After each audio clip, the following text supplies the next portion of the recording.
So as we reflect upon the Easter weekend, I think it's confusing for many people in the world. Really what happens is, often we don't tell the whole the whole Easter story. What we do is we just tell parts of it, and the world kind of makes up their own story, So they take bits and pieces and they assemble it into something that just doesn't make sense. So it kind of reminds me of a joke that I heard from a friend this week. He's actually in the space. I told him I'd buy him lunch this week because I'm using his content.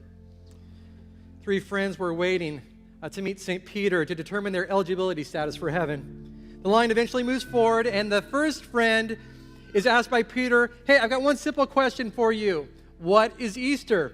And that friend says, oh, that's easy. It's the holiday in November when everybody eats together and they enjoy turkey and they give God thanks.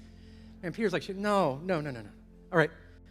Looks to the second friend. What is Easter? And the second friend replies, no, Easter is the holiday in December when we put up the nice tree.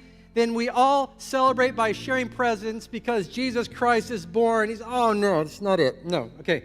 The two of you have a conversation, go to the back of the line, and hopefully you can get it right the next time around. Now the third friend, he goes, all right, what is Easter? And the third friend replies, Peter, man, I got to apologize to you for my 2 friends. I know what Easter is. Easter is the Christian holiday that coincides the Jewish celebration of Passover.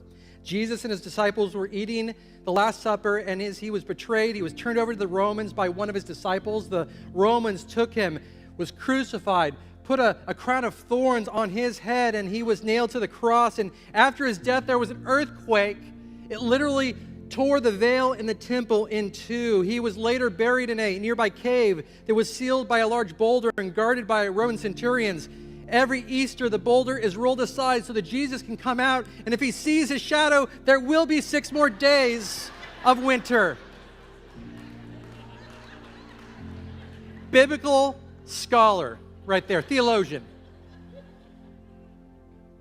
Here's the deal.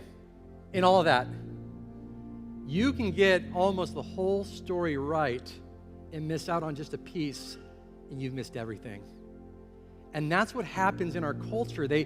We don't understand the fullness of the story, so clearly we struggle. So before we start talking about Easter, I think it's important that we start with Good Friday, all right? Let's start with Good Friday. Because with Friday, there is no resurrection without a death.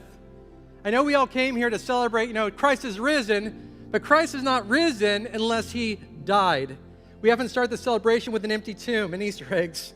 We overlook the fact that a tomb is to remind us of one thing: someone died. A price was paid on our behalf. Jesus did for you what you could not do for yourself. Jesus was God in the flesh. He dwelt among us. He lived the perfect life. He offered the perfect sacrifice. He who knew no sin became sin so that in him you might become the righteousness of God. The only reason why you can do good is because of Jesus Christ. And that because of what Jesus did, you went from being a child of wrath to actually being a child of God, loved by God. And so in light of all of this, Jesus traded with you. He bore your sin. He bore your shame. All those things that you don't want people to know about, Jesus knew. And he said, I'm going to pay for that. And I'm going to remove it from you and take it from you as far as the east is from the west, so far as your sin from you. So that way you today can walk in freedom. But that only comes because of the cross on Friday. So as far as Jesus, we must embrace Friday's death before we can celebrate Sunday's resurrection.